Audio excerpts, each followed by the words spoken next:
Hey, what's up, guys? How's it going? Hope all is well. Welcome back to the Table Topic Podcast. And the topic on the table today is go without. Sometimes God strips away what you thought you needed, not to punish you, but prepare you. So let's dive into it. From sleeping on couches in Houston to learning obedience in isolation, this conversation bridges faith, mindset, and business through lived experience and divine preparation. So, on the table today, we're going to learn why faith grows in contradiction, not comfort. We're also going to learn how isolation refines focus and reveals calling. We're also going to learn how going without builds discipline and stewardship for what's next.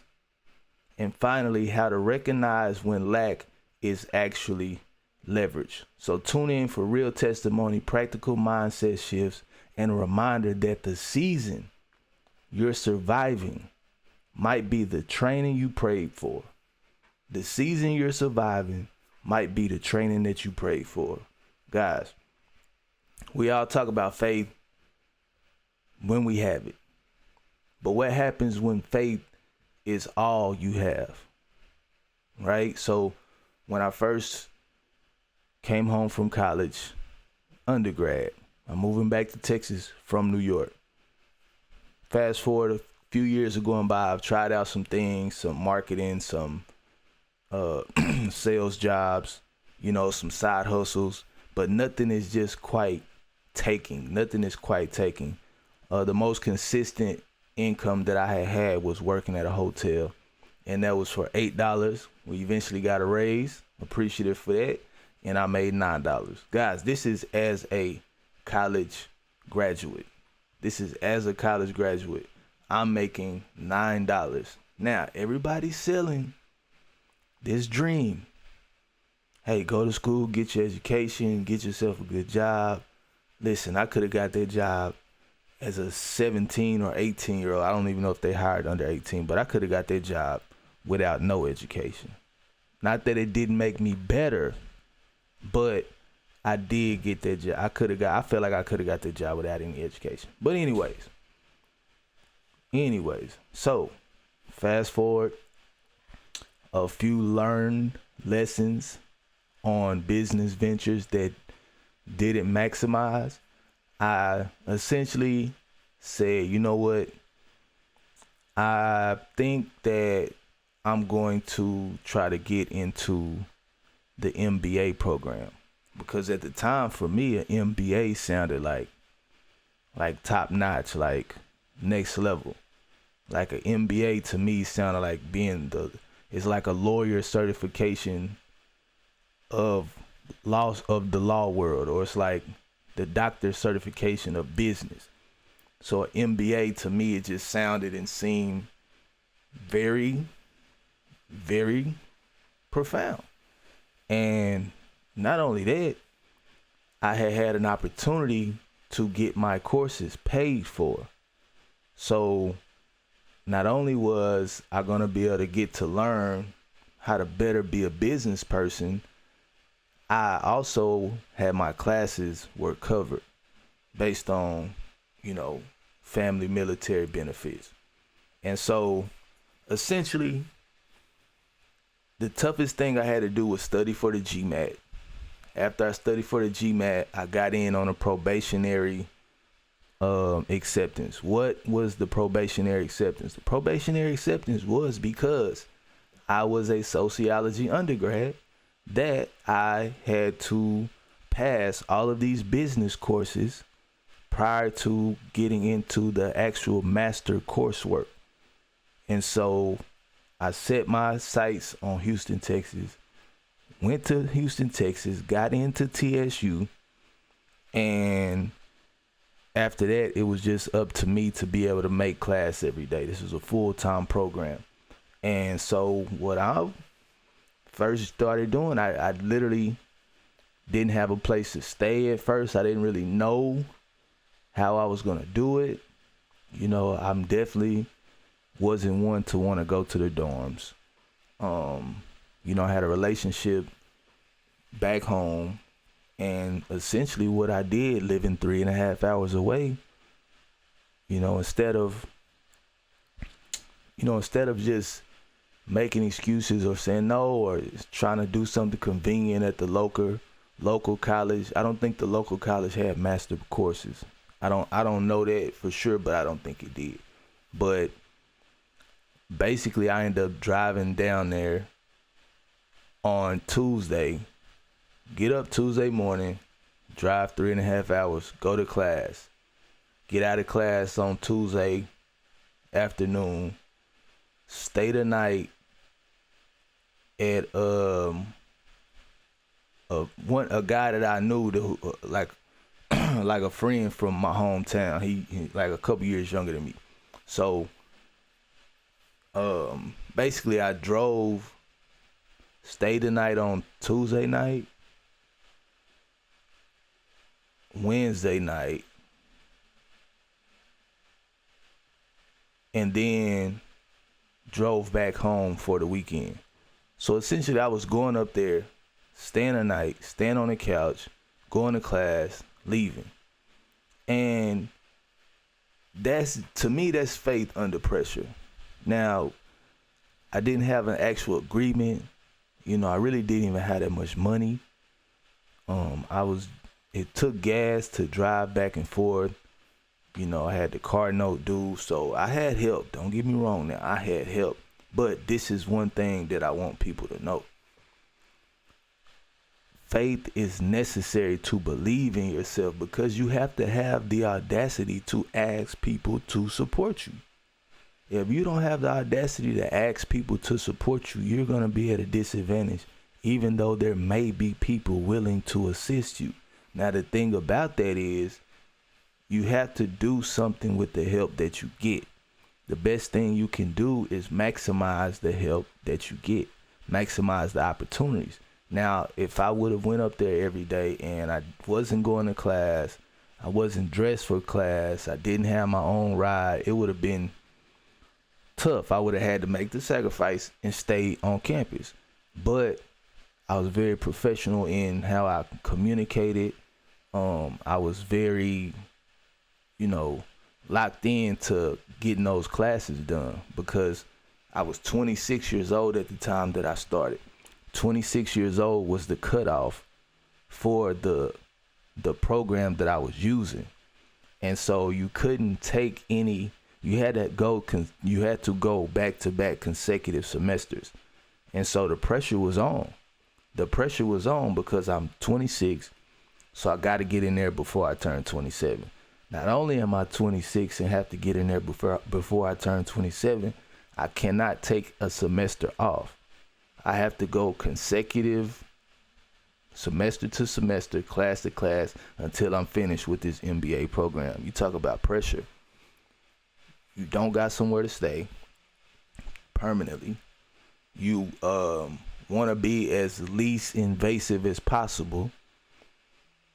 I never lived in this city before. I don't really, like, the person I was staying with, they both worked and they would be gone, and then I would come back, and essentially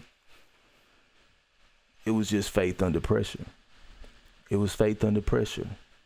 Eventually, even though on that couch, that was kind of some of the best and worst times that I had ever had, because on one end, I'm excited for the new opportunity, but on the other end, it's pressure because I'm relying on things that God is providing to me, but I didn't plan for them to happen that way, and I didn't know how long they were gonna last. So I'm having support with gas money weekly. Then I'm having support with the car note. Then I'm having support with where I'm staying. Then I'm having support with, everything in the master's program, the MBA program. It's a lot of group work, a lot of group projects. And that was a lot of pressure. In the midst of that, thinking back, I don't know where this couch came from, but I ended up getting staph infection on my leg while sleeping on this couch. And it's just like every sign I had just enough go on to where I could have made an excuse to stop going. I had enough pressure on me to where it would have been justified for me just to go do anything. I had enough pressure on me for me to just say, you know what? I don't want to cause anybody any burden. I don't want to have to be needy. I don't want to have to be asking for this and asking for that. And a lot of times, guys, that's pride talking. That's ego talking. That's pride, that's ego, because anybody can always say no. So the fact that they say yes, this is a lot of times God's provision. And everything that you're going through is just God testing you before the door is open to your provision. That's why faith is a great thing. You know, faith doesn't grow in comfort. It grows in contradiction. You know, it doesn't grow in comfort. It grows in contradiction. So just like I said, fast forward, I'm in an MBA program. You know, now 3 years go by. 3 years go by. And now it's time for me to get more serious. Move my now spouse up. You know, I had to set the tone at the house. I had to set the tone for the career. I'm in a new city. It's just time to make a change. And so I go in the classroom one day and I hear a professor say, you know, theoretically, all business instructors should have successful companies. Otherwise, everything that's being learned is just a theory. Something along those lines. He basically was saying like the real business is out doing business. It's not in the classroom learning business. Guys, disclaimer. Do I agree on that or do I not? I think that's something that you have to discover for yourself, and we might address that next week. On next week's podcast, we're going to address that. But for now, just know that I left the MBA program and I went and got a CDL, right? I got a CDL with my last bit of money, my last bit of savings of money. I took 12 weeks, got my CDL. I had to go over the road because I wanted to get as much experience as possible, miles wise. I wanted to be able to drive in the mountains. I wanted to be able to drive on hills, on steep inclines, declines, from California to New York, across the Midwest, North, South. I wanted to get as much experience as possible, which took me so far outside of my comfort zone. But at the same time, I had already understood that your opportunity many times is right outside of your comfort zone, which is what a test really does. A test is designed to take you into the unknown and activate the skills that you hadn't been activate the skills that you would not have been able to utilize had you not had that test. Right? And so basically I went to the oil field. I didn't know how I was going to get there. I didn't know how I was going to get an oil field job. I didn't have enough experience. I didn't have a CDL. Think about this. 3 months prior to driving an $80,000 pound capacity vehicle, you had never even touched one. You never even been inside of one. Trucking school was my first time being inside an 18-wheeler. Only thing I had ever been inside of was in elementary school when they brought the fire truck. But other than that, I had never even thought about driving. And so essentially, I end up getting my CDL.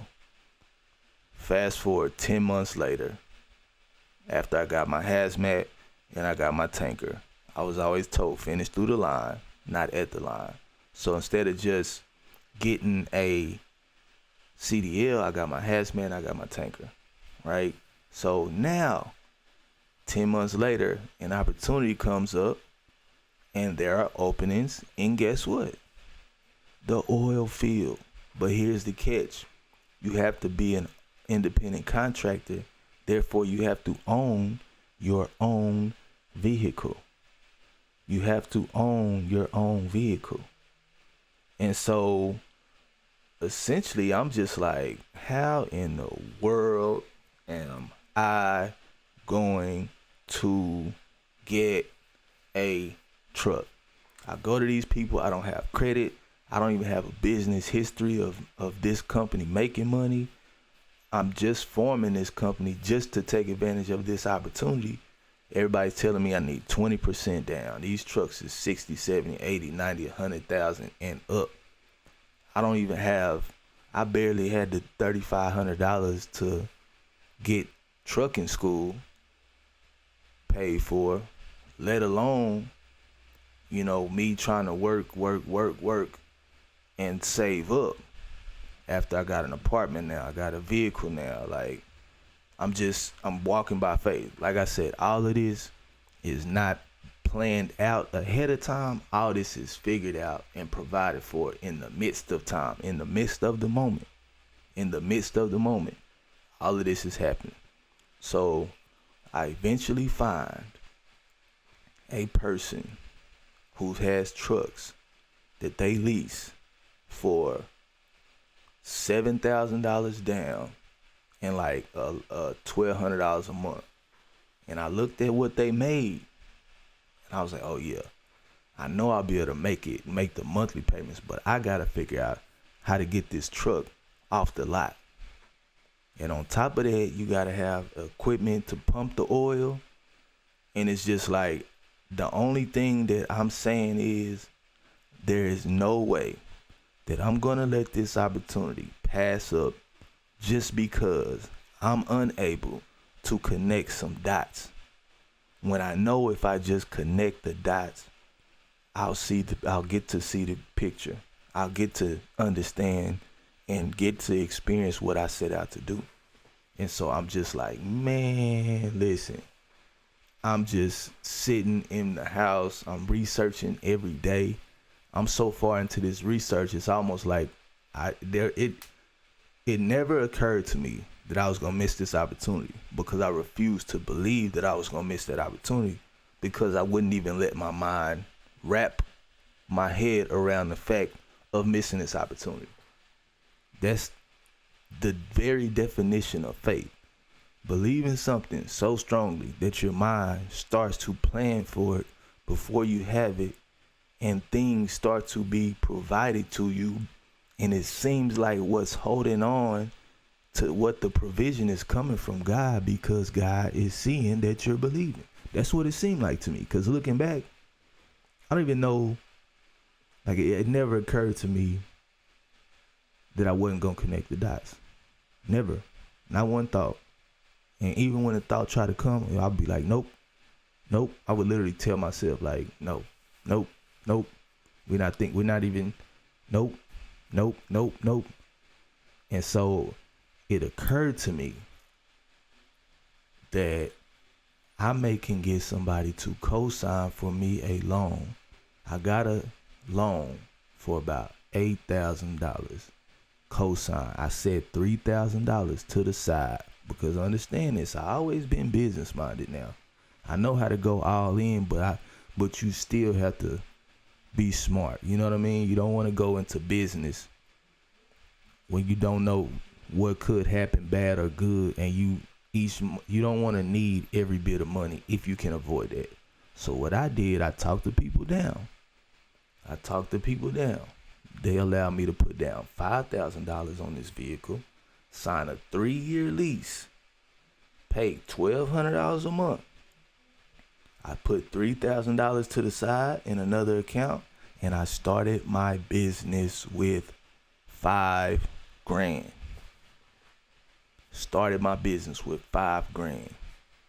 I took the contract there. Listen, I'm telling y'all, I'm taking the contract to the dealerships and using that as my leverage.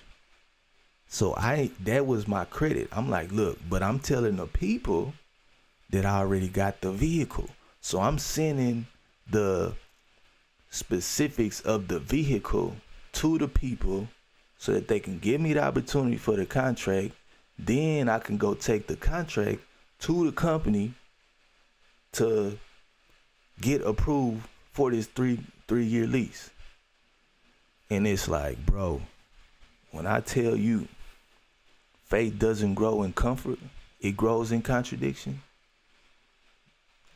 How do you get a truck with no company? How do you get a truck with no credit?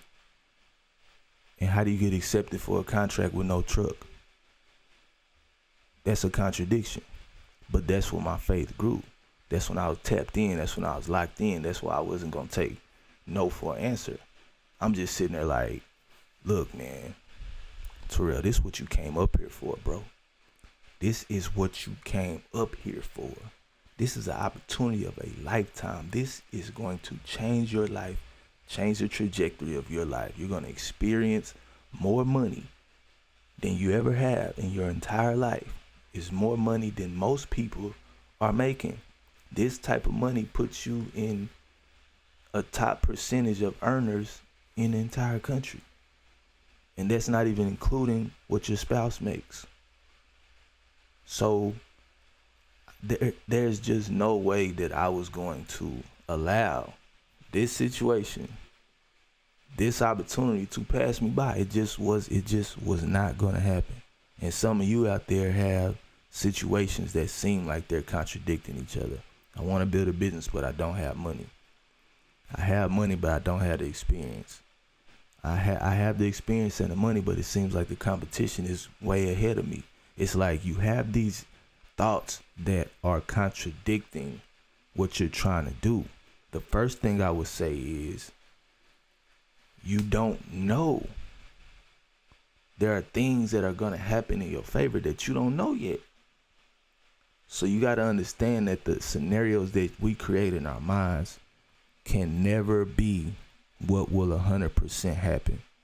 The only way you know is to go forth and go forward, but you have to believe and you cannot give up on yourself. Faith is a marathon, in the words of Nipsey Hussle.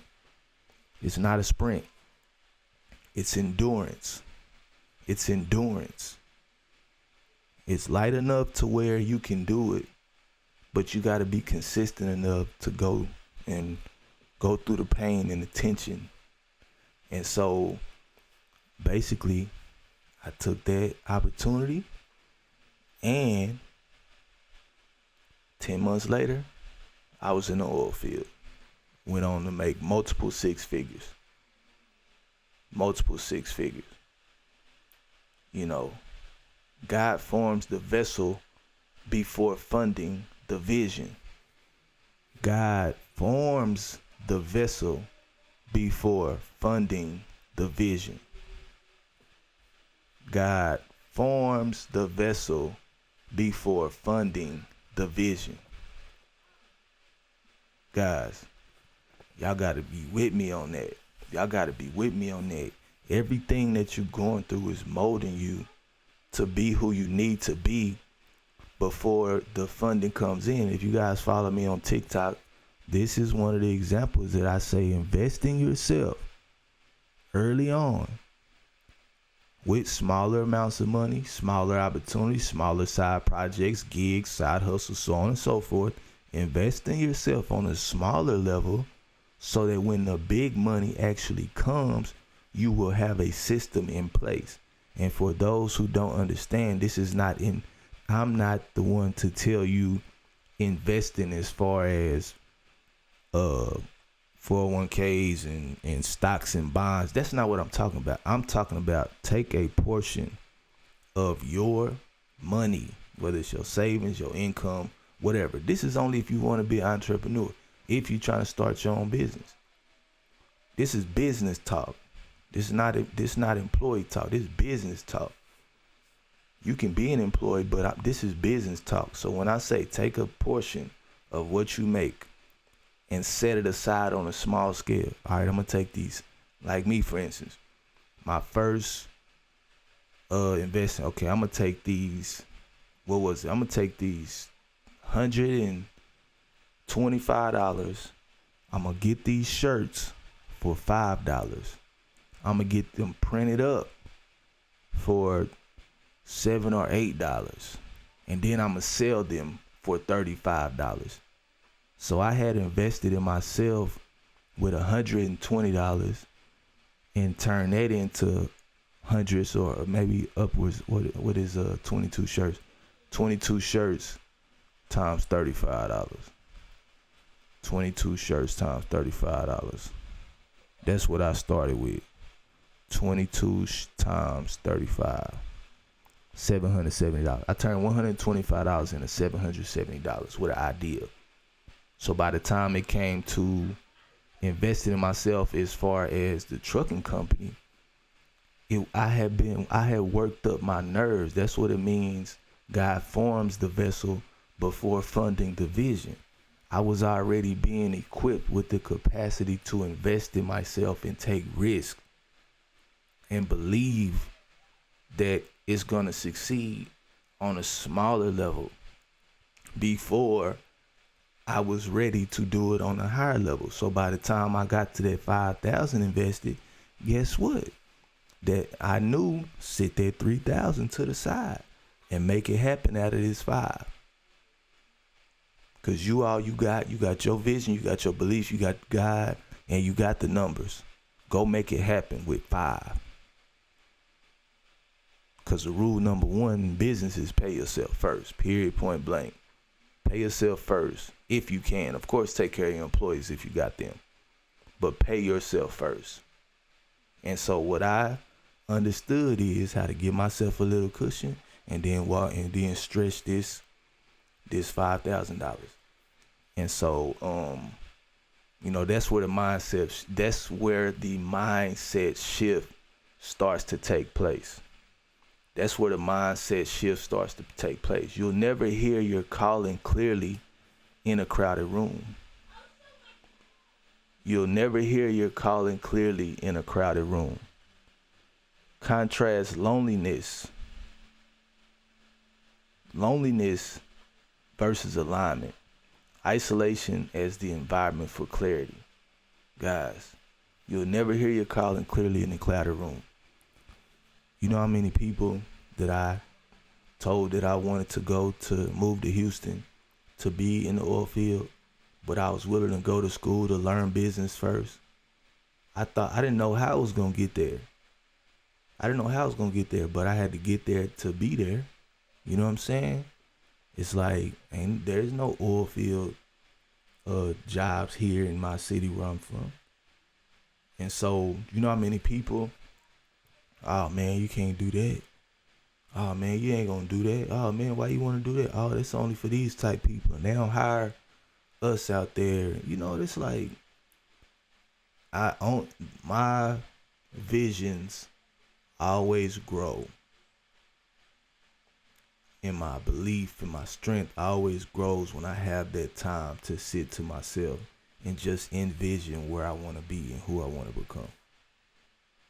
But that's the difficult thing about shifting your mind is that you have to get to a place where you're starting at the start line. If this is a race, you got to start at the start line. What is the start line, Terrell? The start line is a place of peace and a place of quietness.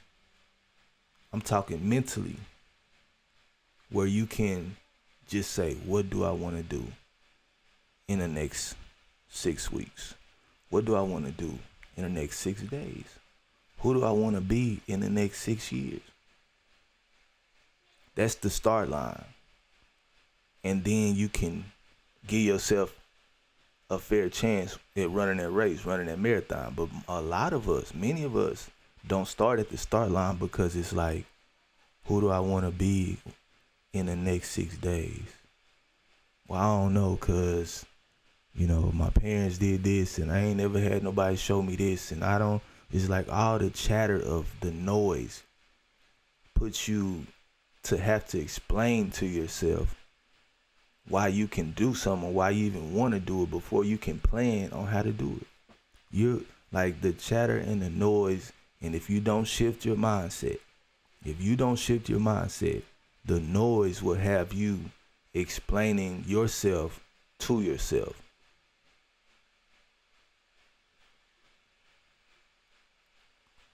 Like it's like you're answering questions that you may never have asked yourself, but you heard somebody else say them. And I'm not saying that's wrong, but what I'm saying is you gotta shift your mind. When you're driving trucks, the gears shift on a 10-speed. The gears shift, and all of the gears are based on a certain amount of miles per hour that you're traveling. The machine doesn't function as properly as it's supposed to function if you're in the wrong gear trying to achieve something that wasn't meant for that gear. If you're trying to slow a vehicle down, you won't be in 10th gear. After you touch the brakes, you got to downshift. So a mindset shift puts you on the correct frequency, the correct pattern of thinking. It puts you on the correct pattern of thinking that will allow your brain and your body to function, and you can execute on the level that you need to execute on based on the correct mindset shift. And a lot of times in a crowded room, meaning a lot of feedback, a lot of noise, a lot of explaining, a lot of comparing, a lot of all of this, it works against you. And so a lot of times, if we don't have the right state of mind, we'll think that alignment is loneliness. We'll think that isolation is a negative thing. It may be because you've been rejected. It may be because people don't agree.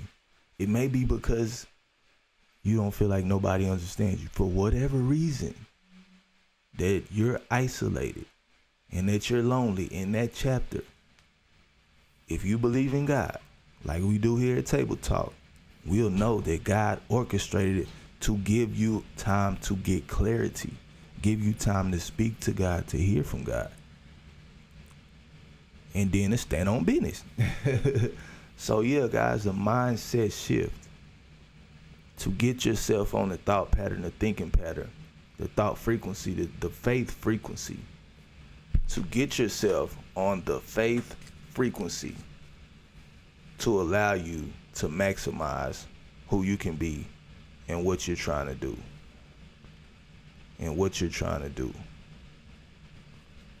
You know, so the business is going without. You know, remember, that's what we talked about today. Going without.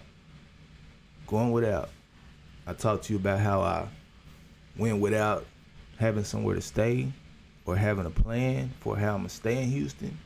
I talked to you how I went, you know, in the oil field. It was days I went without the funds, without the credit. You know what I mean? And even out then, I had to go sometimes days without showering. Then I had to go sometimes without taking a lunch break. I had to go without being at home that night or that week or whatever it is. I had to go long hours. I just had to go without many things to get to and to maintain that opportunity. And so, you know, go without is how you learn stewardship. It's how you learn stewardship. You know, the longest time that I was making a bunch of money in college. I don't say making a bunch of money in college. Let me take that back. To me, it was a bunch of money. Scholarship, check, $1,800. To me, that's a bunch of money at that time. But think about this. I never took the same $125 that I could have took to even think about selling shirts and clothes. You know what I'm saying? I didn't do it. But what I did learn from that scholarship is that at the end of the month, most people broke. A lot of people spent all of their money in the first week or two. They got 2-3 pair of shoes, clothes, so on and so forth. Most people spent their money in the first 2 weeks and was struggling the last week, and then was borrowing by the 4th week of the month, right on schedule every single month. And so the way that you got through the summer is that you took classes to get another check. But that check over the summer was like $700 or something like that. So, you know, basically I was learning business by being in environments where I didn't have overflow of money. I didn't have the ride, the car, I had the network. I had to form partnerships. I had to think outside the box. I had to go without partying, you know, go without going home. I think I came home in the 4 years I was gone. 4.5 years I was gone for college in New York. I think I came back to Texas 2 times, maybe 3. It was like once a year, basically. And so it's like I went without seeing family. I went without seeing friends. I lost relationships. You know, distance was between. I went without convenience. But this all was teaching me business. Scarcity seasons build financial discipline, negotiating skills, and long-term focus. If you don't have nothing and you got to sit there with nothing, with lack, going without, you're going to get so focused on how to not be in that situation. And then you're going to develop the endurance on how to maintain any bit of resources that you get. Imagine not having nowhere to sleep and lay your head. Right? Imagine not having nowhere to sleep or lay your head. That storage unit is gonna seem like a mansion. if only for one night. I've been there. The storage unit is gonna feel like a living room. And you know what I mean? You're gonna be able to look in there and, oh man, this corner can be where I sleep, and this can be how you're gonna get very creative with a little bit. Now imagine being in that storage, but then you don't have no change of clothes. You know what I'm saying? You don't have no change of clothes. The second you get 5 good shirts and 5 good pair of underwear and 5 good socks, oh yeah, you gonna wash them things faithfully. You gonna fold them up to the side. You gonna count them and keep them right where they need to be. Hey man, I only got 9 socks. With my 10 sock head, I got 5 pair. Because you know what it is to be able to only have one. So as you get increased, you have better stewardship over it because of your seasons of scarcity. You know what I'm saying? And that's what going without does. But you gotta shift your mind. You know, so we almost at the end of the episode today. And I hope you guys have been brought much value. I hope you've enjoyed the stories. Just know that these are all very true, non-exaggerated. The numbers match up, the timelines match up. I have proof and receipts for all of this. And so with that being said, before we finish out our last 2 segments, I want to take the chance to let you guys know that I am preparing something for you guys, so that we can grow a little bit closer. Those who are serious about business, I'm preparing something. I'm preparing another platform and products so that we can take our business to the next level.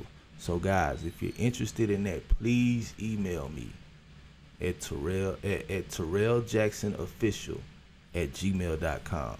More on that coming soon. But just know, for those who are in business and want to go deeper into this relationship and actually, like I said earlier, start to invest in yourself on that small level, email me. I'll get you on the email list and we'll go from there. But back to the podcast. Now, guys, this is a table flip moment. You know we have a table flip moment every episode. Sometimes what you call lack is actually leverage. Sometimes what you call lack is actually leverage. And people don't like to say that, or they don't like to think about that. But here's the thing. When I first got to that company, I had never driven a vehicle. I had never driven a truck before. And I had been on the road. So even after the position came available, from going over the road with dry van, you know, with the pallets and the crates that you pull in the truck, like Dollar General, and you've seen them, Warner and all these companies, great companies, by the way. I had to deal with the tanker. And so what happened was, since I had a lack of experience in driving trucks, as far as I hadn't been in there years, I'm a fresh student. I'm a new student. I lack experience. What they did was put me through one of the most rigorous trainings that I had ever been in. I'm learning the difference between trailers. I'm learning the different types of trailers. I'm learning how to hook up trailers. I'm learning how to offload and unload trailers. I'm learning how to drive automatics. I'm learning how to drive 10 speeds. I'm learning how to back up. When I was over the road, I had to back up maybe once a week, twice a week. But in trucking school, you backing up every day. That's the main thing. But by the time I got this job, my job was to shuttle trailers. And so I'm having to back up every day. I'm having to hook up to multiple trailers every day. I learned so much how to drive a tank, empty or full, how to back one in tight spaces. I learned how to drive long distances, short distances, how to get 2 trips in one day, because I had never been in the industry. My lack of experience was actually my leverage, because they put me through rigorous training. And so by the time the oil field opportunity came up, guess what? I'm already in the same company. So me having not been in the oil field was my leverage, simply because would y'all rather hire this person who y'all have rigorously,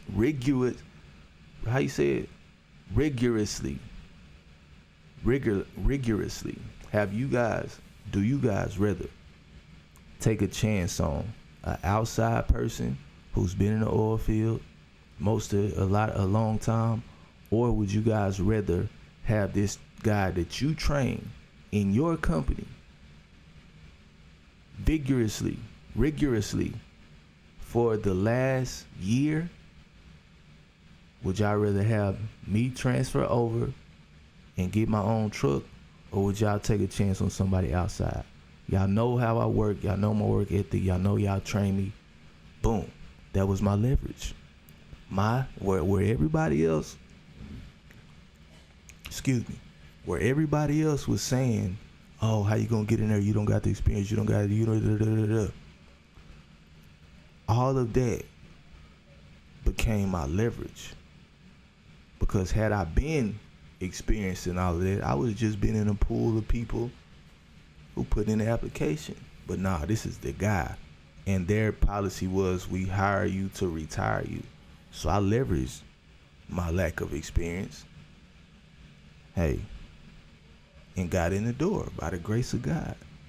So that's one example of sometimes what you call lack is actually leverage.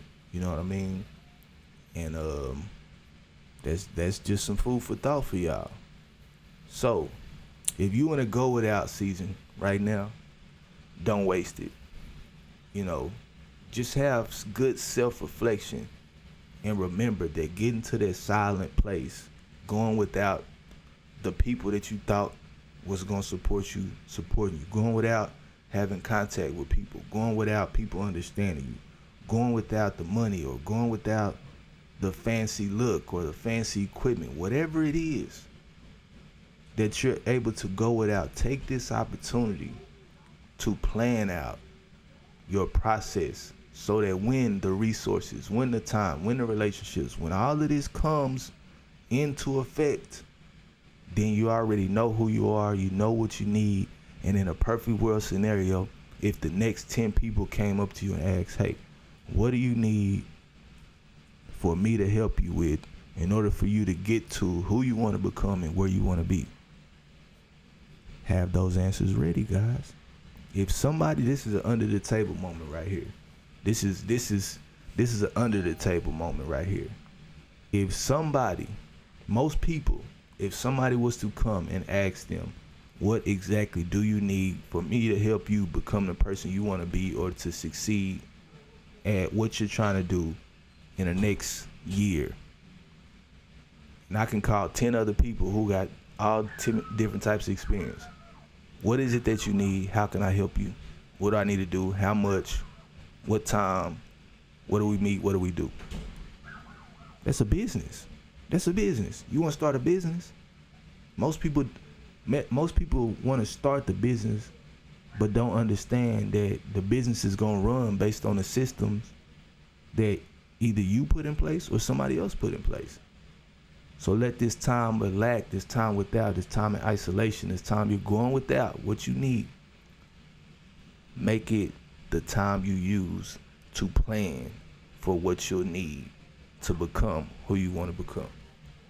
So with that being said, guys, it's been another great episode of Table Talk. Thank you for tuning in with me. I'm your host, Terrell Jackson. Y'all be cool, y'all be blessed, and peace.